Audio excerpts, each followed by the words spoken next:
The gold and silver ratio just broke, and they want you to believe this is just a natural market correction after silver hit $121. But the cynical observer would believe that this is targeted institutional margin calls designed to wipe out retail investors who piled into paper silver on massive leverage. My name is Nick. I've been a professional investor and I'm a professional trader for 24 years. Before I start, I'm not a financial advisor. This is not an inducement to buy or sell any assets. And most importantly, do not take financial advice from some random dude on YouTube. All right, I'm going to slow down now. So to explain what's going on with the ratio today, I need to talk about what happened over the past few months, but I'm going to be quick. So heading into 2026, silver was universally recognized as an ultimate high beta momentum play. Because silver moves faster and more violently than gold, a massive wave of retail euphoria flooded the market. According to the Bank for International Settlements, inexperienced investors piled into highly leveraged exchange traded funds, ETFs. They weren't actually buying physical silver. They were renting paper contracts on margin and hoping to get rich quick, right? And Wall Street loves these sorts of retail traders, right? They love people who use leverage because it sets up a perfect trap for them. So let's talk about exactly why this violent crash happened and what institutions are doing behind your back. On January 29th, silver hit an all-time high of 121. Then the very next day, the CME Group, which runs the futures exchange, suddenly raised the margin requirements on silver contracts. Think of it like this. Imagine you bought a house with a tiny down payment, and the very next day the bank calls you and says, you know that deposit you made? Well, can we up it by 50K? Otherwise, we're taking your house by midnight.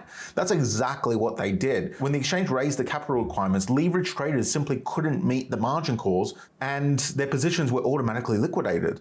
This forced selling drove prices lower, which then triggered even more margin calls, creating a devastating self-fulfilling spiral of forced liquidations. And the volume data proves exactly who is driving this. Just yesterday, the massive SLV ETF traded over 94 million shares in a single session, which is a lot. It's almost double what they do on an average day. And this is not like mom and pop investors selling their silver coins. This is massive institutional liquidation. They are dumping paper trash to drive the spot price into the ground, shaking out the weak hands so they can reset the board and they can acquire physical silver, allegedly.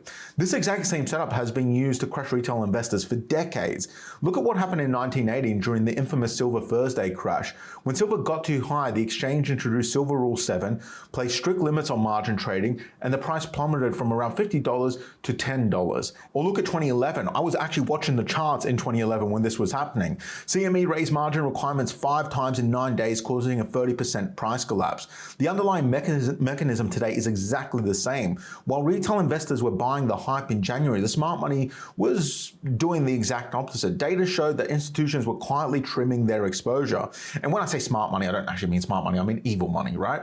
They were systematically selling into highs, locking in their profits and leaving retail to hold the bag. And now look at the gold to silver ratio. That's what this video is about. That's what we need to talk about. In late January, the ratio compressed to around 46 as silver skyrocketed. Today, it has violently spiked back over 66 and it looks like it's going higher. Silver is now down roughly 41% from its peak, while gold is only down around 20-ish%. Gold is holding relatively strong because central banks are actively hoarding it. And I think central banks are actively hoarding silver too, but they don't publish how much silver they're holding. I say relatively, by the way, because gold is down. Look, it is down, but it's just relatively okay. So silver is crashing because it is the playground where Wall Street uses extreme volatility to harvest retail capital, allegedly. But that's the thing. Paper is being used to manipulate physical. The physical fundamentals are still strong for silver. They're still very strong. Arguably, they are stronger than gold. But paper derivatives, the paper derivatives market was used to completely wipe out retail before price starts to stabilize. It's basically a wealth extraction machine, but we need to get back to the ratio. So one of the things about the silver and gold ratio, or the gold to silver ratio, is the 80-50 rule. It's a dead simple rule.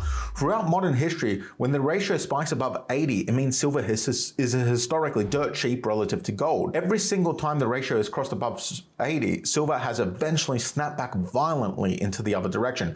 In 2020, during COVID, it got really crazy. It actually hit 125. That was the ratio. And then silver tripled shortly thereafter over the next few years, actually, not shortly. So in 2008, the ratio spiked to 84 during the financial crisis. Silver went on to a nearly, I think it was like 5x or over the next 3 years. On the other side, when the ratio compresses below 50, silver is historically overextended relative to gold. So it's too high relative to gold. Historically speaking, I wouldn't really agree that it's too high relative to gold, but anyway. So that's the zones where smart money starts rotating in and out of silver, so out of silver back into gold or vice versa. And in January, the ratio hit 46. Right before this entire crash happened, the ratio was 46. So where do we sit today? The ratio is at 66 right now. It's climbing fast, and if it breaks above 80, history says that this is the most asymmetric entry point for silver that exists. Now look, I'm not telling you to go out and buy silver at any ratio or to use ratios to base your buying and selling off of. This is not financial advice. I'm just pointing out historical patterns here. But as we all know, historical patterns cannot guarantee future results. So don't just go blindly buy because of this. But what I will say is when the paper market is being used to artificially suppress the price while physical fundamentals are screaming deficit and the ratio is marching towards the exact zone that has preceded every major silver rally in modern history, it's worth considering and it's worth doing some research and it's worth trying to understand exactly what's happening. But look, my plan has always been exactly the same. I didn't sell silver when the ratio was 46 and I'm not going to magically buy a ton of it if the ratio goes back to 80 because I'm a long-term holder. So I don't really care about these price swings day to day, week to week, month to month. I think that long-term silver is going to go up over the long term, and that is why I hold. Now, if you want a deeper understanding of this crash, check out my video from my main channel yesterday where I dive deep into this.